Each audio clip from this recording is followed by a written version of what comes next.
Hello दोस्तों, मैं अंकित श्रीवास्तव आपका हार्दिक स्वागत करता हूं अपने चैनल लर्निंग विद अंकित श्रीवास्तव में। तो दोस्तों, कल का जो टॉपिक था वो हमारा पूरा हो चुका है। आज हम नया टॉपिक लेके आए हैं आपके सामने, गणित का वर्ग एवं वर्गमूल। आज हम आपको वर्ग एवं वर्गमूल बताएंगे। ये थोड़ा बड़ा है, इस वजह से आज इतना ही लेंगे। तो वर्ग और वर्गमूल जो है इनको इंग्लिश में कहते हैं स्क्वायर एवं स्क्वायर रूट।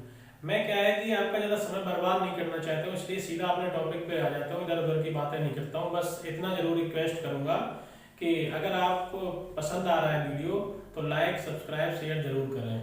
तो देखते हैं दोस्तों कि वर्ग एवं वर्गमूल क्या है। कि वर्ग को इंग्लिश में कहते हैं स्क्वायर और वर्गमूल को कहते हैं स्क्वायर रूट। ठीक है, तो हम सबसे पहले आते हैं, अपना जो पहला नंबर है वो है वर्ग, इसको कहते हैं स्क्वायर। तो स्क्वायर क्या होता है सबसे पहले हम देखेंगे। अब ये भी मन में आ रहा होगा कि ये तो बहुत सरल है, वर्ग तो सभी लोग जानते हैं, लेकिन कुछ लोग क्या है नहीं जानते हैं। जो लोग नहीं जानते हैं और बहुत अच्छे से वर्ग को समझना चाहते हैं, जो कभी भूले ना, तो वो आज बड़े अच्छे से समझें, पूरा वीडियो वॉच करें। तो देखेंगे कि वर्ग क्या है। वर्ग होता क्या है, यदि किसी संख्या को जब हम उसी संख्या से गुणा करते हैं, किसी संख्या का वर्ग अगर मुझे निकालना है तो किसी संख्या का वर्ग जब हम निकालेंगे तो उसी संख्या से उसमें गुणा करेंगे, तो जो संख्या मुझे प्राप्त होगी वो उसका वर्ग कहलाएगी। तो हम यहां कह सकते हैं यदि किसी संख्या को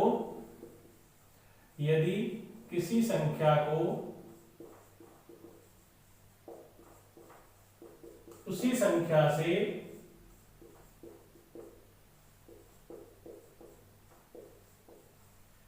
गुणा कर दें तो प्राप्त होने वाली संख्या उसका वर्ग, प्राप्त होने वाली संख्या उसका वर्ग होगी। ठीक है, तो कैसे, जैसे कि देखते हैं एग्जांपल के तौर पे देख लेते हैं हम कैसे करेंगे। जैसे हम 2 का वर्ग निकालें, तो जैसे 2 का मुझे वर्ग निकालना है तो मैंने लिखा है किसी संख्या को उसी संख्या से गुणा करें, तो 2 में 2 का ही गुणा करेंगे, तो इससे जो प्राप्त होने वाली संख्या है वो क्या है हमारी 4, वो क्या होगी 2 का वर्ग। ठीक है, ये होता है वर्ग। अब हम कह रहे हैं 3 का गुणा करके देखेंगे, 3 में 3 का करेंगे तो यहां पर आ जाएगा 9, ये होगा 3 का वर्ग। ये बात आपको समझ में आ गई होगी कि वर्ग क्या होता है। तो ये क्या है, जैसे अब हम कहें कि 7 का गुणा 7 में कर दें तो हमें प्राप्त होता है 49 मीन्स 49, और ये होता है 7 का वर्ग। तो मुझे लगता है कि वर्ग तो ये बहुत ही सरल है और आप समझ भी गए होंगे। अच्छा, एक चीज जरूर कहूंगा कि कम से कम हम आप लोगों को 25 तक वर्ग याद करने चाहिए, या फिर जब सवाल की हम लोग प्रैक्टिस करेंगे तो ऑटोमेटिक याद हो जाते हैं। तो हम कहेंगे कि जो ये वर्ग हैं वो ये होते हैं, धनात्मक होते हैं। ठीक है, अब बात आती है, ये तो सभी धनात्मक, जैसे मैं कहूं कि 2 का वर्ग हो गया 4, 3 का वर्ग फिर लिख दे रहे हैं 9, ऐसे 4 का वर्ग 16। तो ये जो वर्ग हैं वो हो गए धनात्मक संख्याओं के, 2 के 3 के 4 के मैंने लिख दिए। अब आती है बात ऋणात्मक संख्याओं के वर्ग की। तो ऋणात्मक संख्याओं के वर्ग क्या होते हैं, क्या ऋणात्मक संख्याओं के वर्ग करने पर हमें धनात्मक संख्याएं प्राप्त होंगी या फिर ऋणात्मक ही प्राप्त होंगी उनके वर्ग के रूप में। तो देखेंगे ऋणात्मक संख्याओं के वर्ग। तो ऋणात्मक संख्याओं के वर्ग में हम देखेंगे कि अगर हम -2 का वर्ग करेंगे तो -2 का वर्ग करने पर हमें क्या प्राप्त होता है, जो वर्ग है वो धनात्मक होगा या ऋणात्मक होगा, ये देखेंगे। तो हम देखते हैं दोस्तों कि -2 का एक वर्ग करने पर हमें प्राप्त हो रहा है। तो सबसे पहले हम -2 एक बार और इसी संख्या का इसी संख्या में गुणा करेंगे, तो -2 गुणा करके माइनस और माइनस हो जाएगा प्लस, 2 का 2 में गुणा करेंगे तो ये आएगा 4। तो हम देखते हैं कि 2 का वर्ग भी 4 है और -2 का वर्ग भी 4 है। तो ये क्या है कि जितनी भी ऋणात्मक संख्याएं हैं उनका अगर हम वर्ग करेंगे, ऋणात्मक संख्याओं के वर्ग भी हमेशा धनात्मक ही प्राप्त होंगे। तो सीधी सी बात है, जैसे हम कहें कि -4/5 का वर्ग क्या होगा, तो ये भी बात देख लेते हैं हम आगे, -4/5 गुणे -4/5, तो माइनस और माइनस ये हो जाएंगे खत्म, और ये 4 का गुणा 4 में होगा तो 16, 5 का 5 में होगा तो 25। इसका जो वर्ग है वो हमें प्राप्त हो गया है 16/25। तो ये धनात्मक संख्याओं के वर्ग हैं, जो मैंने यहाँ पे लिखे थे ये ऋणात्मक संख्याओं के वर्ग हैं। तो ये एक चीज यहाँ पर ध्यान रखने वाली है कि धनात्मक संख्याओं के वर्ग भी धनात्मक होते हैं, ऋणात्मक संख्याओं के वर्ग भी ऋणात्मक होते हैं। दूसरी चीज एक और याद रखेंगे कि सम संख्या का वर्ग सम संख्या होगी और विषम संख्या का वर्ग हमेशा विषम संख्या होगी। ये भी ध्यान रखने वाली बात है कि किसी भी सम संख्या का वर्ग करेंगे तो हमेशा सम संख्या ही प्राप्त होगी जो 2 से विभाजित होगी, और जो विषम संख्या का वर्ग करेंगे वो हमें विषम संख्या प्राप्त होगी जो 2 से पूर्णतः विभाजित नहीं होगी। तो ये बात भी ध्यान रखने वाली है, और ऋणात्मक संख्याओं के वर्ग हमेशा ऋणात्मक होते हैं। ठीक है, तो देखेंगे अब हम इसी के आगे एक स्टेप बढ़ा दिया मैंने, पूर्ण वर्ग संख्याओं की पहचान एवं उनका परीक्षण। ये बहुत आता है क्वेश्चन कि पूर्ण वर्ग संख्याओं की पहचान कैसे करेंगे, क्या पूर्ण संख्या जो दी हुई संख्या है क्या 425 पूर्ण वर्ग संख्या है अथवा नहीं, तो हम कैसे देखेंगे। कोई भी संख्या दे दें, हो सकता है बहुत बड़ी संख्या दे दें, 1000 लाख करके दे दें, तो कैसे पहचानेंगे और उसको कैसे जांचेंगे कि वो पूर्ण वर्ग संख्या है या नहीं, तो ये हम देखेंगे। सबसे पहले छोटी संख्याओं से चलते हैं कि पूर्ण वर्ग संख्या होती क्या है। पूर्ण वर्ग संख्याएं वे होती हैं जो हमें किसी संख्या का गुणा करने पर जो अभी प्राप्त हो रही थी वो पूर्ण वर्ग है। जैसे कोई भी वर्ग देख लेंगे, जैसे 1 का वर्ग 1 होता है, 2 का वर्ग 4 होता है, ऐसे 3 का वर्ग देखेंगे ये 9 होता है, ये सभी पूर्ण वर्ग संख्याएं हैं। 4 का वर्ग 16, ये सभी पूर्ण वर्ग हैं। तो पूर्ण वर्ग जो संख्याएं हैं वो क्या है, पूर्ण वर्ग संख्याएं। पूर्ण वर्ग संख्याएं वो हो गई हमारी 1, 4, 9, 16, 1, 4, 9, 16। इसके आगे 5 का वर्ग से 25 प्राप्त होगी, फिर मुझे प्राप्त हो जाएगी 36, ऐसे ही हमें प्राप्त होती जाएंगी। लिख देते हैं हम आगे, फिर 49 प्राप्त होगी 7 के वर्ग से, 8 के वर्ग से 64 होगी, 9 के वर्ग से 81 होगी, 10 के वर्ग से हमें 100 प्राप्त होगी। तो 100 तक जो है पूर्ण वर्ग संख्याएं वो है इतनी, 1, 4, 9, 16, 25, 36, 49, 64, 81 और 100। इतनी संख्याएं मुझे पूर्ण वर्ग संख्याएं प्राप्त होती हैं केवल 100 तक। ठीक है, 10 के वर्ग तक। अब इनके बीच में जो संख्याएं आ रही हैं इनको छोड़ के 100 तक जो भी संख्याएं आ रही हैं क्या वो पूर्ण वर्ग हैं, वो पूर्ण वर्ग संख्याएं नहीं है। जैसे कि हम कहते हैं कि क्या 8 एक पूर्ण वर्ग संख्या है, क्या 8 एक पूर्ण वर्ग संख्या है, तो कहेंगे कि नहीं, ये संख्या पूर्ण वर्ग नहीं है। क्योंकि ये पूर्ण वर्ग संख्या क्यों नहीं है, क्योंकि हम इसके जब अभाज्य गुणनखंड करेंगे तो 2 चौको 8, ये 2 का फिर देंगे, तो ये जो इसके अभाज्य गुणनखंड है वो क्या है कि जोड़े नहीं बनाता है। इसके जो समान खंडों के जोड़े जो बनाते हैं उसमें एक अभाज्य गुणनखंड जो है वो शेष रह जाता है। ये जो पूर्ण वर्ग संख्या जांचने का जो नियम है वो मैं अभी बताता हूँ उसको डिटेल में आपको। तो ये जो है क्या 8 एक पूर्ण वर्ग संख्या है, तो नहीं है। इसके बीच में 10 भी आ रही है, वो भी नहीं है। 11 है, 12 है, 15 है, ये कोई भी पूर्ण वर्ग संख्या नहीं है। तो पूर्ण वर्ग संख्या क्या है, 100 तक जो मैंने थी वो यहाँ लिख दी। अगर इससे बड़ा आ जाता है प्रश्न कि मान के चलो क्या 225 एक पूर्ण वर्ग संख्या है या नहीं, तो उसको हम देखेंगे क्या 225 एक पूर्ण वर्ग संख्या है। तो इसको हम चलो चेक करके देख लेते हैं क्या 225 एक पूर्ण वर्ग संख्या है। तो ये क्वेश्चन आ जाता है, ऐसे पूछा जाता है कि इसमें से कौन सी पूर्ण वर्ग संख्या है। तो हम जांचते हैं कि कैसे जांचेंगे पूर्ण वर्ग संख्या है या नहीं। तो हम सबसे पहले क्या करेंगे, सर्वप्रथम 225 के अभाज्य गुणनखंड करेंगे। ठीक है, 225 के अभाज्य गुणनखंड करेंगे। ये अभाज्य गुणनखंड करना हम आपको बता चुके हैं। ये हम अभाज्य गुणनखंड आपको जब मैंने लासा और मासा वाला टॉपिक बताया था वहां पे अभाज्य गुणनखंड करना मैंने बताया था। तो ये अभाज्य गुणनखंड जो है इसके साथ प्रथम 225 के अभाज्य गुणनखंड करेंगे। तो देखेंगे इसके अभाज्य गुणनखंड क्या होंगे 225 के। तो हम यहाँ पर अभाज्य गुणनखंड करते हैं, 2 का भाग देंगे, इसमें जो इकाई अंक है वो है 5, वो विषम संख्या है तो 2 का भाग इसमें नहीं जाएगा। अब हम क्या करेंगे, 3 का देंगे, तो 3 सत्ते 21, 1 बच जाएगा, 3 पंचे 15, 3 का चला गया। फिर देखेंगे 3 का भाग इसमें जा रहा है या नहीं, तो देखेंगे इसमें 3 का भाग फिर से जाएगा, 3 दूनी 6, 1 बचेगा, 3 पंचे 15। अब 3 का भाग नहीं जाएगा तो 5 का जाएगा, तो इसके बाद ये इसके अभाज्य गुणनखंड हो जाएंगे। तो इसके अभाज्य गुणनखंड जो है 225 के हम यहाँ लिखेंगे 3 गुणे 3 फिर 5 गुणे 5, ये मैंने लिख दिए इसके अभाज्य गुणनखंड। इसके बाद हम क्या करते हैं कि इनके जो समान खंड है, देखेंगे 3 और 3, इनके हम समान खंडों के जोड़े बना लेते हैं। तो 3 और 3 का जोड़ा बन जाएगा, 5 और 5 का जोड़ा बन जाएगा। तो मुझे कोई भी अभाज्य गुणनखंड शेष नहीं रह रहा है। तो हम देखेंगे कि कोई भी अभाज्य गुणनखंड जब शेष नहीं रहता है तो फिर वो जो संख्या है वो जो पूर्ण वर्ग संख्या हो जाएगी। तो यहाँ पर हम लिख देंगे अतः 225 एक पूर्ण वर्ग संख्या है। ठीक है, एक पूर्ण वर्ग संख्या है। अगर यहाँ पर कोई अभाज्य गुणनखंड शेष रहता तो 225 एक अभाज्य गुणनखंड नहीं है। तो अब हमारा जो नेक्स्ट स्टेप है वो है वर्गमूल। तो वर्गमूल क्या होता है?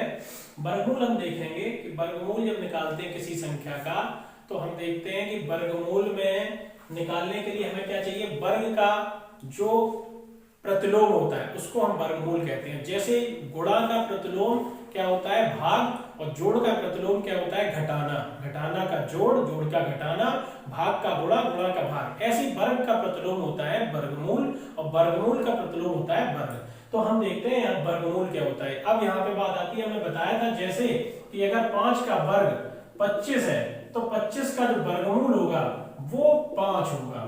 ठीक है, अब जैसे 10 का वर्ग जो है वो 100 है, तो 100 का वर्गमूल जब हम निकालेंगे वो कितना होगा, 10। ये चीज समझने वाली है। तो ये क्या है, एक दूसरे के प्रतिलोम है। तो वर्ग का प्रतिलोम वर्गमूल है, वर्गमूल का प्रतिलोम वर्ग है। तो आगे तो अब हमारा जो नेक्स्ट स्टेप है वो है हमारा वर्गमूल। तो वर्गमूल क्या होता है, इसकी मैंने परिभाषा लिख रखी है, इसलिए समय बर्बाद नहीं होगा। तो हम देखते हैं किसी संख्या का वर्गमूल वह संख्या होती है जिस संख्या का वर्ग करने पर हमें दी गई संख्या प्राप्त होती है। ठीक है, तो ये वर्गमूल हम समझ लेंगे। जैसे वर्गमूल निकालने, इसको हम प्रदर्शित कैसे करते हैं वर्गमूल को। वर्गमूल का जो चिन्ह होता है वो होता है ये स्क्वायर रूट का ये चिन्ह होता है, अंडर रूट कहते हैं इसको, ये चिन्ह होता है, इससे हम इसको प्रदर्शित करते हैं, ये वर्गमूल का होता है। ठीक है, तो हम एग्जांपल ले लेते हैं। जैसे कि मान लो कि बहुत ही छोटा पहले लेके चलते हैं कि मान के चलो 144 का वर्गमूल क्या होगा। तो ये सभी लोग जनरली जानते भी होंगे। इसका वर्गमूल जो है वो क्या होगा, निकालेंगे कैसे। तो सबसे पहले हम क्या करते हैं, इसके अभाज्य गुणनखंड करते हैं। 144 के अभाज्य गुणनखंड करेंगे, 2 से शुरू करेंगे। सबसे छोटी अभाज्य संख्या जो है वो 2 है, तो 2 सत्ते 14, 2 दूनी 4, फिर 2 का भाग देंगे तो 36 दूनी 72 2 बार हो जाएगा, फिर 18, फिर 2 का भाग देंगे तो 9, फिर इसके बाद 9 में 2 का नहीं आएगा तो 3 का जाएगा, 3 एकम 3। तो ये जो है वो मैंने अभाज्य गुणनखंड इसके निकाले हैं।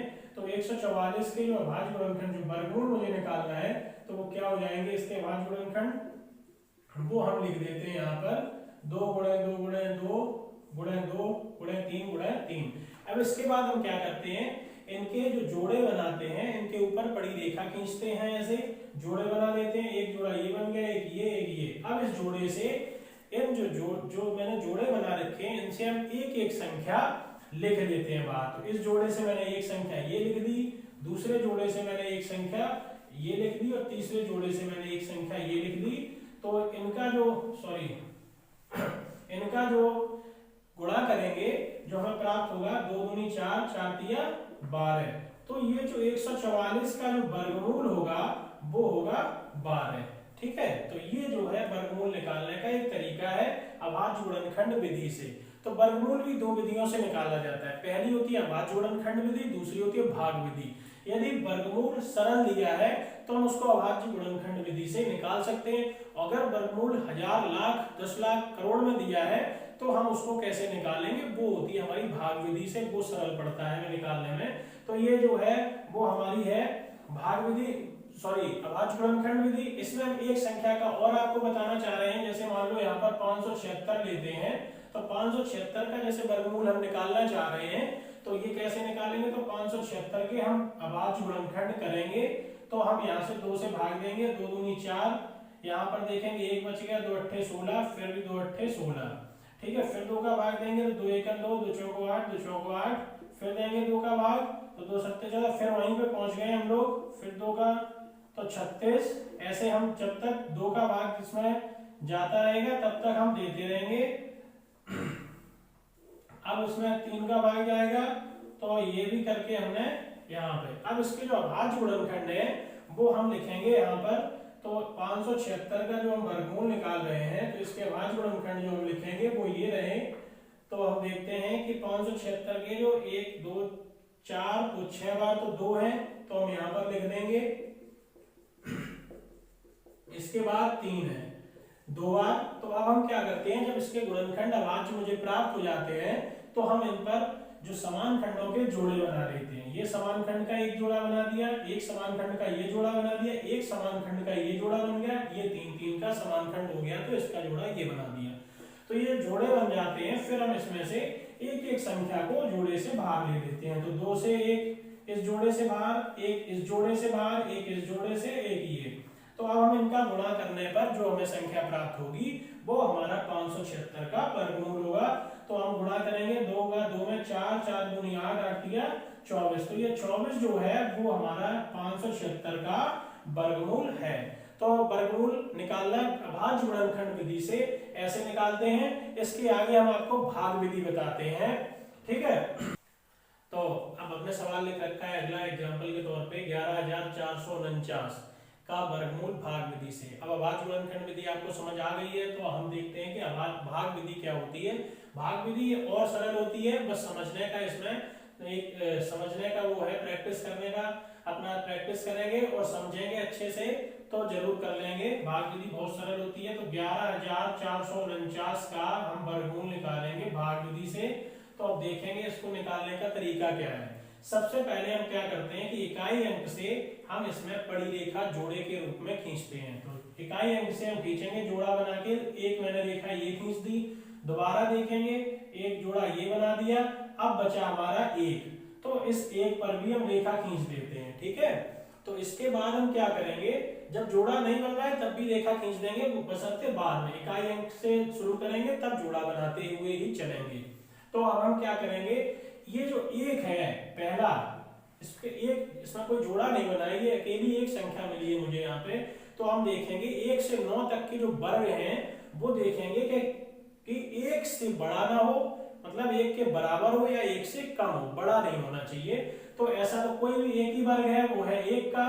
तो हम यहाँ पे कर देंगे 1 लिख देंगे ऊपर, और यहाँ पर 1 बार हो गया 1 एकन 1, ठीक है। हम क्या करेंगे 1 से 1 घटेगा तो यहाँ पर 0 हो जाएगा, ठीक है। अब हम क्या करेंगे, जो हमारा नेक्स्ट जोड़ा है वो उसको उतार लेंगे 14।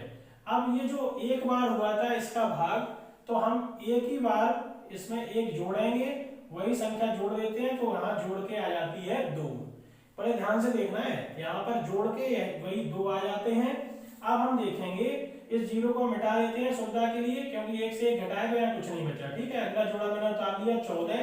तो हम देखेंगे 14 जो है इसका 1 अंक दबा लेते हैं, और 1 अंक मुझे दिख रहा है 1।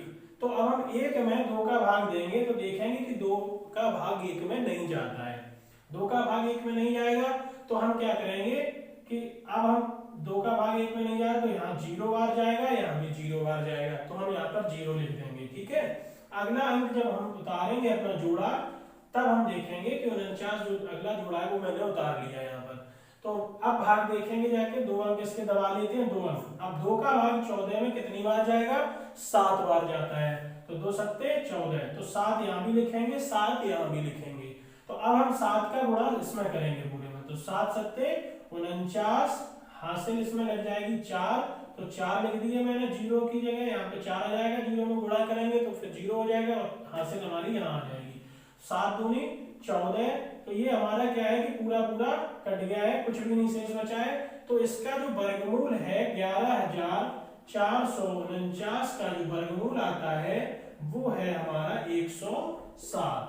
तो भाग विधि ये है, ये बहुत ही सरल है। अगर इसके गुणनखंड करते हम तो बहुत समय लग जाता, भाग विधि से तुरंत ही निकल आया इसका।